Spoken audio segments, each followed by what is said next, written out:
Good afternoon. Today we're going to speak about Oreocereus doelzianus and its subspecies.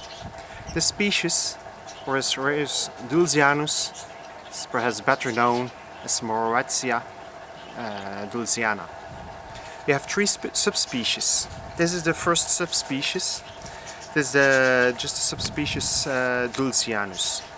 This species has, let's say, the less dense spination. This has very few white hairs, quite sparse spinations. This subspecies has pinkish to carmine red flowers. Typical for this species and subspecies is the flowers are born apical and a cephalium-like structure.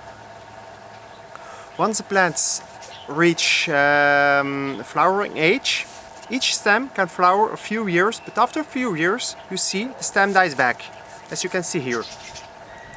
So this is the moment to cut back the stem. Look, we just cut it back. This is not a sign the plant is dying. This is just a normal phenomenon for this species. Every few years you have to cut back a few of the dead spines, dead stems. Just new ones will emerge. Look, this one might be the latest one that grew out. Will grow till this, let's say 40 centimeters tall maximum. Then it starts flowering. Once it starts flowering, it will not grow anymore. It will flower a few years, die back, and grow new stems. This is a second subspecies, the Sericata. This is a the subspecies which is densely covered with white hairs. Be careful, between the hairs you still have the normal spines as well. This one has a little bit more darker red flowers. For the rest, for care, same care as the normal subspecies. Same phenomenon as well. After a few years of flowering, the stems can die back. Just cut them off and let the plant grow again. Look, these here are the new stems growing. These will grow till this tall, so this halfway now. They will bloom a few years, then die back. This stem here is the oldest one. Judging from the color, I expect this stem will perhaps die next year. This one will take still a few, 1 or 2 years extra of flowering.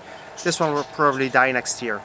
So if you see the plant on the bottom, you can see, stems have been cut back many times, grow back again. So actually this is a quite old plant, flowering every year from spring to late summer.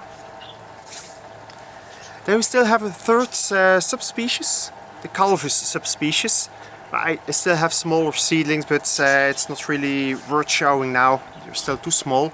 That subspecies Calvus is, as the name says, doesn't have the white hairs, and the normal spines are a bit more dense as well than the normal doelzianus subspecies.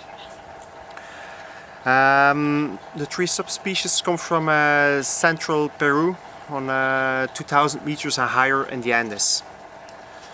So I hope you learned something extra about this very nice cactus species from central Peru, which is easy in cultivation.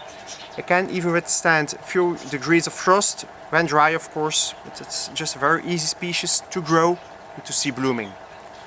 Thanks for listening. See you next time.